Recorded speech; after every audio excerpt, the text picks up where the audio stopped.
Down to an historic moment at the Kennedy Space Center in Cape Canaveral, Florida. Elon Musk, the billionaire founder of SpaceX and Tesla, is set to launch the biggest rocket in the world today. The rocket you are looking at has 27 engines, enough thrust to equal 18 747 jumbo jets. The launch window opens in T-minus 2 hours at 1:30 Eastern Time. Musk has said the rocket has a 50% chance of blowing up, but if it works, it could be a landmark step toward privatized travel into deeper space, to the moon or even Mars. NBC's Tom Costello joins us live now from the Kennedy Space Center. You drew the good straw on this one, Tom. Not bad. 70-plus degrees here in Florida. All systems are go. The weather looks good. So far, no technical issues. You're right. Elon Musk calls this the Falcon Heavy. It is essentially 3 Falcon 9s put together, Falcon Heavy. And as you mentioned, this will now be the biggest launch from the KSC since the Apollo moon missions. The giant sitting on the pad this morning in Florida is set to lift off with the kind of explosive power not seen here in 45 years. The mission, break through Earth's gravitational pull and head for a solar orbit, including Mars. This reported $90 million mission paid for by billionaire SpaceX founder Elon Musk, who admits he's a little giddy. How you feeling? I'm feeling really excited. I mean, this is a moment I've been waiting for a long time. Liftoff on Apollo 11. It was from this very pad, 39A, that NASA's Apollo and shuttle missions were launched. But Musk says despite all the engineering and tests, there's actually a decent chance his rocket could blow up today. I hope it goes right. I give it maybe, I don't know, a half to 2/3 chance of working. That's it?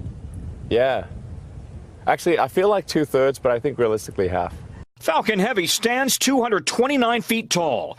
With 3 rockets and 27 engines, it can generate an astonishing 5 million pounds of thrust, carrying the equivalent weight of a fully loaded 737 aircraft.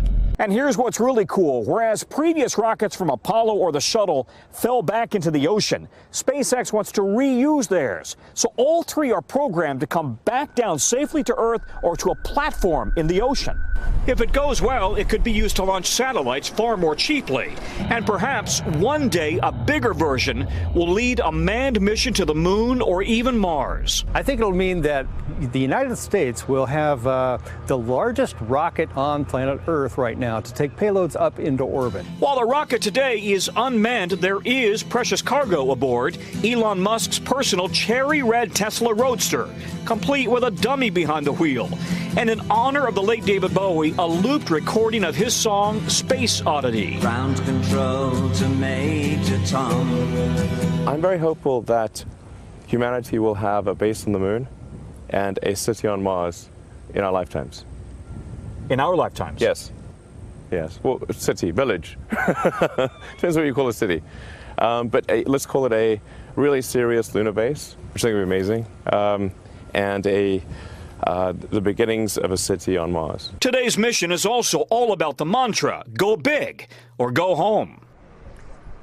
And in true Elon Musk fashion, that rocket that he hopes will eventually take humans to the moon or to Mars, he calls that the BFR, the really big flipping rocket.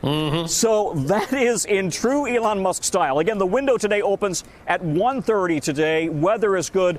And then he'll put his own Tesla. Remember that he owns Tesla. Yep. He's going to put it into a permanent orbit around the sun. Good marketing. In fairness, I don't know if it still stands, but Elon Musk had actually said that he would like to be buried on Mars. Well, in his city or his village, yeah, that doesn't surprise me. Hey, listen, you know, one thing that's going to be really cool to watch, Ali, is that we mentioned that he wants to bring the rockets back down to Earth, right? Yeah. Well, they will each have at least one sonic boom. So you may have, or we may experience, 6 sonic booms as those rockets come back down and hopefully land right on the target zone. And that will save them a lot of money. It already has in previous launches.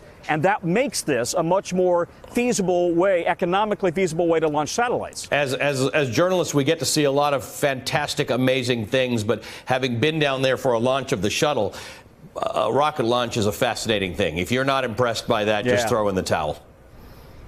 Well, they're saying that the roar from this thing will be even bigger than shuttle launches. I think I experienced about 10 shuttle launches, so I'm excited to see this one. All right, Tom, we'll catch up with you later. Tom Costello for us, watching this launch. Hey there, I'm Chris Hayes from MSNBC. Thanks for watching MSNBC on YouTube. If you want to keep up to date with the videos we're putting out, you can click subscribe just below me, or click over on this list to see lots of other great videos.